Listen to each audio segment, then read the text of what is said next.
जी को आमंत्रित करता हूँ कि वो आए और हमारे प्रत्याशी को जीत का मंत्र देकर जाए और अपना आशीर्वाद देकर जाए।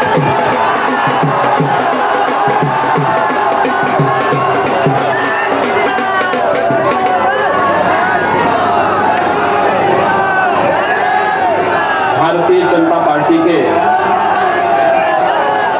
लखनऊ जनपद के अध्यक्ष श्री कृष्ण लोधी जी, अबे हिलाओ ना यार, काकोरी श्रीमती नीतू यादव जी, प्रदेश सह संयोजक स्थानीय निकाय प्रकोष्ठ चतुर दीक्षित जी, विधानसभा के संयोजक श्री पुरुषोत्तम पुरी जी, महामंत्री पिछड़ा वर्ग मोर्चा रामशंकर राजपूत जी, त्रिलोक अधिकारी जी, आशीष शर्मा जी, अजय सोनी जी, कपिल सोनी जी, पार्षद विजय भोरजी जी, संतोष राय जी, श्रीमती साधना वर्मा जी, शिव कुमार यादव जी, पैर नीचे कर टूट जाएंगे। व्यापार मंडल के अध्यक्ष हिमांशु गुप्ता जी और भारतीय जनता पार्टी के लखनऊ पश्चिम विधानसभा सीट से लोकप्रिय प्रत्याशी श्री अंजनी श्रीवास्तव जी और उपस्थित भाइयों बहनों, आज लखनऊ पश्चिम की विधानसभा सीट पर भारतीय जनता पार्टी के प्रत्याशी के समर्थन में आप सबसे अपील करने के लिए मैं विशेष रूप से यहां पर आया हूं। भाइयों बहनों, अब तक 2 चरणों के मतदान संपन्न हो चुके हैं और 2 चरणों के मतदान के रुझान इस बात को स्पष्ट प्रदर्शित करते हैं कि उत्तर प्रदेश में जब 10 मार्च को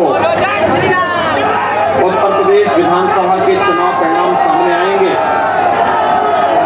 तो भारतीय जनता पार्टी प्रचंड बहुमत की सरकार प्रदेश के अंदर बनाएगी।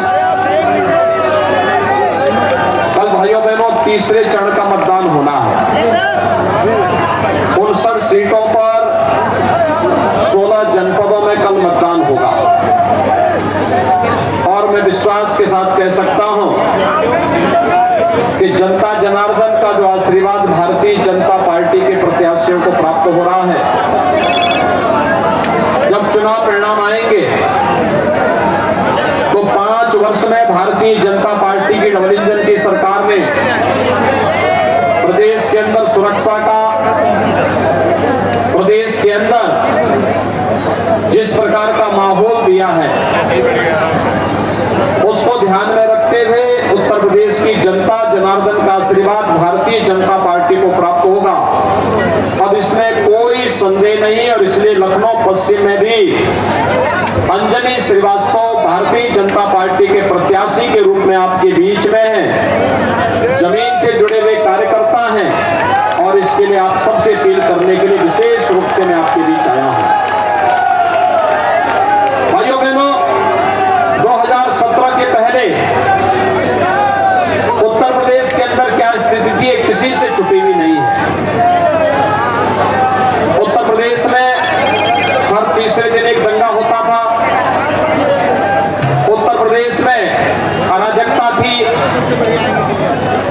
व्यापारी पलायन कर रहा था, नौजवान के रोजगार को छीना जा रहा था, बेटियां स्कूल नहीं जा पाती थी, पर्व और त्योहार शांतिपूर्ण तरीके से प्रदेश के अंदर नहीं मना सकते थे।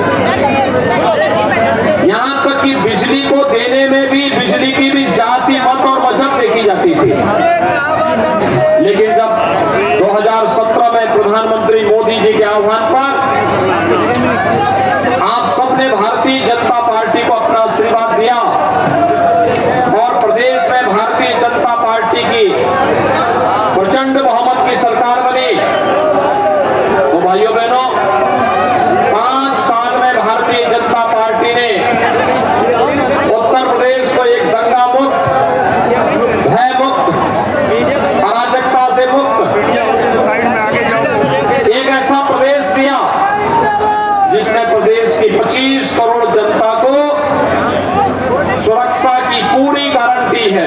भाइयों बहनों, आज हम देख सकते हैं प्रदेश में आज कर्फ्यू नहीं लगता, बाजारों में बमबाजी नहीं होती है। मैं यहां पर कोनेश्वर महादेव के मंदिर के पास हूं और भाइयों बहनों बुद्धेश्वर महादेव के मंदिर के पास हूं और मैं कह सकता हूं कि 5 साल पहले जिस प्रदेश में हर तीसरे दिन दंगा होता था और महीनों महीनों तक कर्फ्यू रहता था, आज कर्फ्यू का स्थान उत्तर प्रदेश में कांवड़ यात्रा ने ले लिया है। और भाइयों बहनों, अब बमबाजी नहीं होती है, हर हर बम बम का नारा लगा करके कांवड़ यात्री निकलता है। तो अपनी भक्ति में भजनों के माध्यम से उत्तर प्रदेश के अंदर एक नई शक्ति का संचार भी और शिव के गण कांवड़ यात्री पैदा करते हैं। भाइयों बहनों, ये बदले हुए प्रदेश की तस्वीर है और इसको करने में हमें सफलता इसलिए प्राप्त हुई क्योंकि सरकार की नीयत साफ थी, सोच स्पष्ट थी। भारतीय जनता पार्टी ने जो कहा वो करके दिखाया।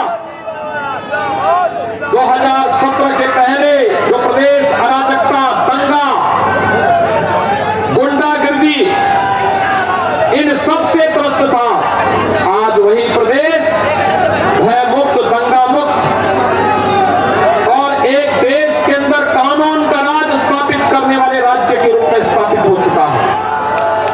भाइयों बहनों, आज इसीलिए मैं आपके बीच आया हूं।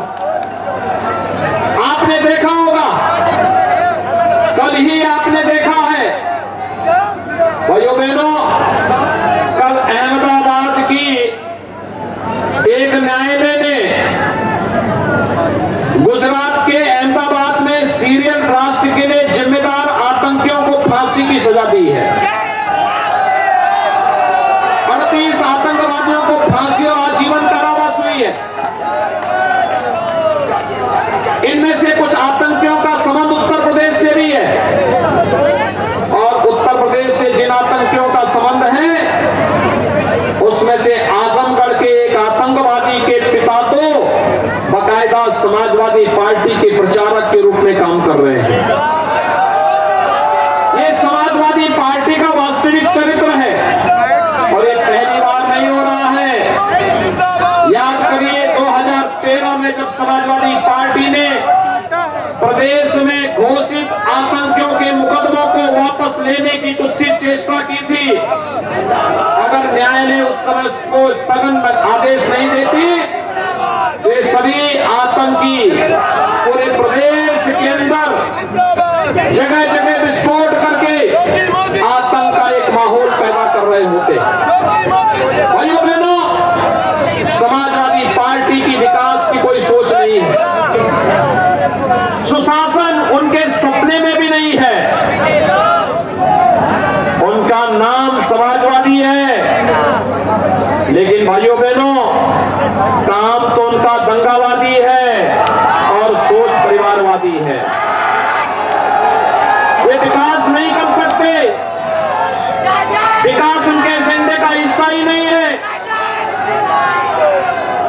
भारतीय जनता पार्टी ने प्रधानमंत्री मोदी जी के सबका साथ सबके विकास के मंत्र को अंगीकार करके बिना भेदभाव के विकास की योजनाओं को गांव हो या शहर, हर गरीब, हर किसान, हर नौजवान, हर महिला और समाज के प्रत्येक व्यक्ति तक देने का कार्य किया। प्रदेश के अंदर प्रदेश की परंपरागत पहचान को वैश्विक स्तर पर मान्यता देने का रहा हो।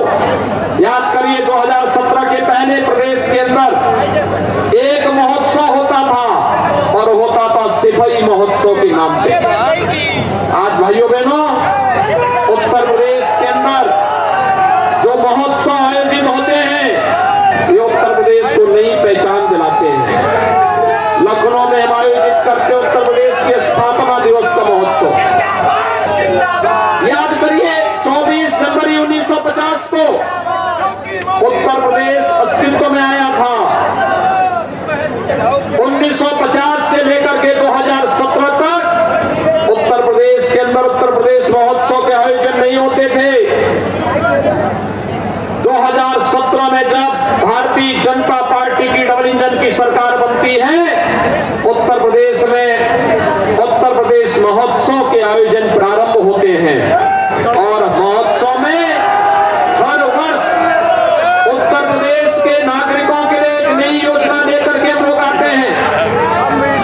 करिए, पहले महोत्सव में हम लोगों ने प्रदेश की एक जनपद एक उत्पाद की योजना को लागू किया।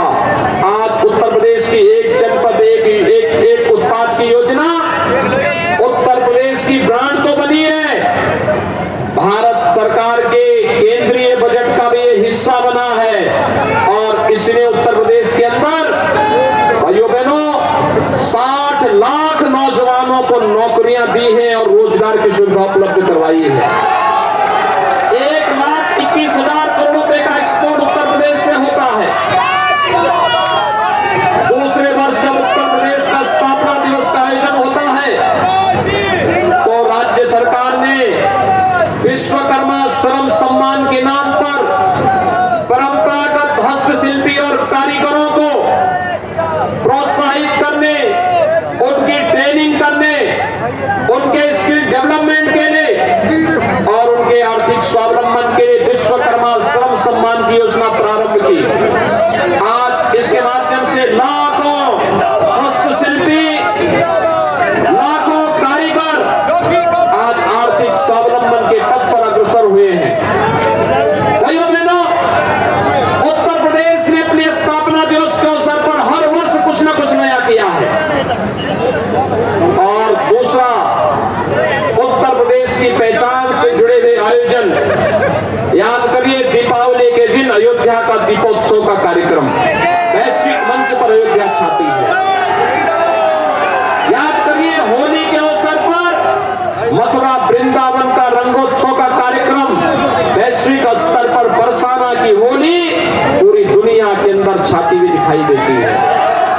याद करिए काशी की देव दीपावली, देवता भी कैसे दीपावली मनाते हैं, काशी की देव दीपावली इसका आदर्श उदाहरण है। और कुंभ का आयोजन कैसे होना चाहिए, प्रयागराज का भव्य और दिव्य कुंभ इसका एक उदाहरण बनता है। भाइयों बहनों, सरकार की सोच प्रदेश के विकास को उन्नति की ओर ले जाने या प्रदेश को अवनति की ओर ले जाने के कारक बनते हैं। 5 वर्ष में उत्तर प्रदेश आज देश के नंबर 2 की अर्थव्यवस्था बन गया है, जबकि 70 वर्षों में यही उत्तर प्रदेश मात्र 6ठी 7वीं अर्थव्यवस्था बनकर के रह गया था। आज उत्तर प्रदेश एक नई विकास की प्रक्रिया के साथ जुड़ रहा है और लखनऊ प्रदेश की राजधानी के साथ साथ आज यहां पर चल रही विकास की परियोजनाएं, लखनऊ का मेट्रो हो, लखनऊ के एयरपोर्ट का मोसी एयरपोर्ट की आधुनिकीकरण के कार्यक्रम का हो, लखनऊ में किसान पथ के कार्यक्रम को आगे बढ़ाने का हो, या लखनऊ की बेहतर कनेक्टिविटी, लखनऊ आगरा, लखनऊ कानपुर के बीच एक ग्रीनफील्ड एक्सप्रेसवे के निर्माण की कार्रवाई को आगे बढ़ाने का कार्य हो, या फिर लखनऊ में बेहतरीन सुविधा उपलब्ध कराने का कार्य। आपने देखा होगा वर्तमान में पूरी दुनिया इस सदी की सबसे बड़ी महामारी का सामना कर रही है, एक कोरोना महामारी है। भाइयों बहनों, कोरोना महामारी ने दुनिया के अंदर लाखों लोगों की जान ले ली है। हर उस व्यक्ति के प्रति जिसने कोरोना में अपने प्रियजनों को खोया है हमारी संवेदना है। लेकिन भाइयों बहनों, भारत के कोविड प्रबंधन को जो प्रधानमंत्री मोदी जी के नेतृत्व में हुआ, यह कोविड प्रबंधन को दुनिया ने सराहा है, जिसमें जीवन को बचाने का भी योजना है और प्रत्येक व्यक्ति की जीविका को बचाने का कार्यक्रम भी। आज उत्तर प्रदेश विकास की प्रक्रियाओं के साथ जुड़कर आगे बढ़ रहा है। फ्री में टेस्ट, फ्री में उपचार, फ्री में वैक्सीन, सबको वैक्सीन, तो हर गरीब के लिए फ्री में राशन की व्यवस्था भी कोविड प्रबंधन का हिस्सा बना है।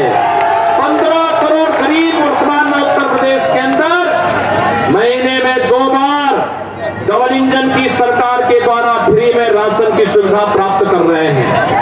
भाइयों बहनों, आज जो फ्री में लोगों को राशन मिल रहा है, फ्री में वैक्सीन मिल रहा है, आवास की सुविधा का लाभ मिल रहा है, विकास के बड़े बड़े प्रोजेक्ट उत्तर प्रदेश प्रदेश के अंदर आ रहे हैं। डिफेंस कॉरिडोर बन रहा है। आज उत्तर प्रदेश के अंदर ब्रह्मोस जैसी मिसाइल के निर्माण की कार्रवाई को भी तेजी के साथ आगे बढ़ाने का कार्य हो रहा है। यह कार्य उत्तर प्रदेश को एक नई पहचान दिलाने की प्रक्रिया का हिस्सा है। और इसलिए भाइयों बहनों, सरकार पहले भी थी, लेकिन वह सरकार नहीं थी, वह तो सड़क करके प्रदेशवासियों के लिए बोझा बनती जा रही थी, सुरक्षा के लिए खतरा बन रही थी, प्रदेश के अंदर दंगा करवाती थी, आतंकवादियों को प्रश्रय देती थी, पर्व और त्योहारों के नाम पर जनास्था के साथ खिलवाड़ करती थी। मैं आपसे पूछना चाहता हूं, आखिर अयोध्या में मर्यादा पुरुषोत्तम भगवान श्री राम के भव्य मंदिर के निर्माण के कार्यक्रम को कौन आगे लेकर के गया? क्या सपा, बसपा और कांग्रेस की सरकार में संभव था? राम भक्तों पर गोली चलाने वाले या राम मंदिर पर ताला लगाने वाले कभी भाइयों बहनों राम मंदिर का निर्माण नहीं कर सकते थे। अयोध्या में राम मंदिर के निर्माण के कार्यक्रम को कोई लेके आगे बढ़ा तो वह भारतीय जनता पार्टी की डबल इंजन की सरकार है।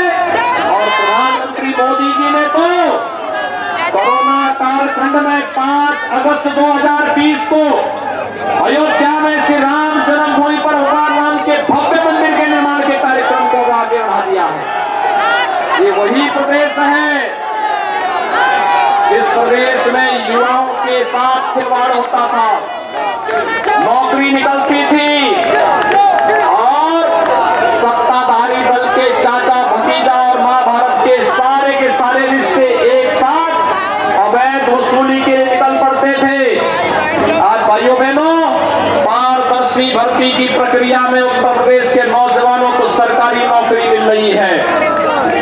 सुरक्षा के बेहतर वातावरण में प्रदेश के अंदर आज जो वातावरण नौकरी और रोजगार का उपलब्ध हुआ है, और सरकार तो वर्तमान में कोरोना कालखंड में प्रदेश के युवाओं को टैबलेट और स्मार्टफोन देने की कार्रवाई को भी आगे बढ़ाया है। आज हम सब जानते हैं उत्तर प्रदेश में 1 करोड़ युवा को टैबलेट और स्मार्टफोन उपलब्ध कराया जा रहा है। अकेले लखनऊ में 37,000 नौजवानों को टैबलेट और स्मार्टफोन मिल चुका है। लेकिन समाजवादी पार्टी ने चुनाव आयोग को शिकायत की है। उसने शिकायत की है कि टैबलेट और स्मार्टफोन युवाओं को नहीं मिलना चाहिए। हमने तय किया है 10 मार्च को बनने दीजिए भारतीय जनता पार्टी की सरकार। टैबलेट और स्मार्टफोन की संख्या 2 करोड़ होगी, 2 करोड़। उत्तर प्रदेश के 2 करोड़ नौजवानों को टैबलेट और स्मार्टफोन मिलेंगे। और भाइयों बहनों, डिजिटल एक्सेस का खर्चा माँ बाप के ऊपर नहीं आएगा। ऑनलाइन एजुकेशन, ऑनलाइन एग्जामिनेशन और ऑनलाइन प्रिपरेशन के लिए भी आपको ये मोबाइल फोन, स्मार्टफोन और टैबलेट आपको जो सहयोग मिलेगा ये तो मिलेगा ही, लेकिन इसका जो खर्चा आएगा वह भी सरकार उठाएगी, वह भी माँ बाप के ऊपर भार नहीं करने पाएगा। आज लखनऊ केवल स्मार्ट सिटी नहीं बन रही है, लखनऊ का नौजवान भी और प्रदेश का युवा भी अब स्मार्ट बनने की ओर अग्रसर है। और इसीलिए भारतीय जनता पार्टी आवश्यक है। दंगाइयों की नाक में नकेल कसने के लिए और समाजवादी पार्टी के इत्र वाले मित्र के घर पर बुलडोजर चलाने के लिए भी भारतीय जनता पार्टी की सरकार आवश्यक है। प्रदेश में सुरक्षा का बेहतर माहौल हो, कानून की व्यवस्था, कानून का राज इसी प्रकार से बने रहे, विकास की प्रक्रिया इसी तीव्र गति से आगे बढ़ती रहे और हर व्यापारी को और 25 करोड़ जनता को सुरक्षा की गारंटी मिल सके, इसके लिए भारतीय जनता पार्टी आवश्यक है। और इसके लिए मैं आपके पास आया हूं कि भाइयों बहनों, 23 फरवरी को भारतीय जनता पार्टी के प्रत्याशियों के समर्थन में आप सभी जनता जनार्दन को मतदान करना है। आप सभी सहमत हैं भारतीय जनता पार्टी के प्रत्याशियों के समर्थन में मतदान करने के लिए? आप सभी जिताना चाहते हैं? सभी लोग ये जो अंदर दुकानों के अंदर बैठे हैं ये लोग भी बताएं, दोनों ओर, इस ओर भी पीछे भी। भाइयों बहनों, चुनाव जीतने के लिए आवश्यक होगा पहले मतदान और फिर जलपान। सहमत हैं?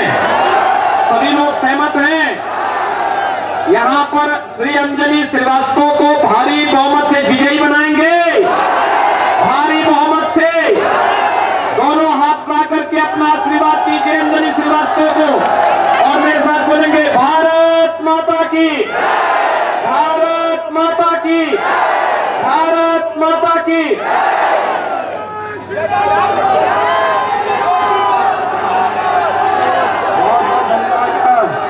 माननीय मुख्यमंत्री जी आप आए, आपको पसंद आए तो इसको शेयर करें, सुने और कमेंट करें, और पसंद ना आए तो आपसे गुजारिश इसको इग्नोर करें।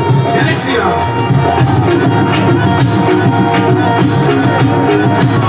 जो राम बुलाए हम तुमको लाएंगे, जो राम बुलाए हम तुमको लाएंगे।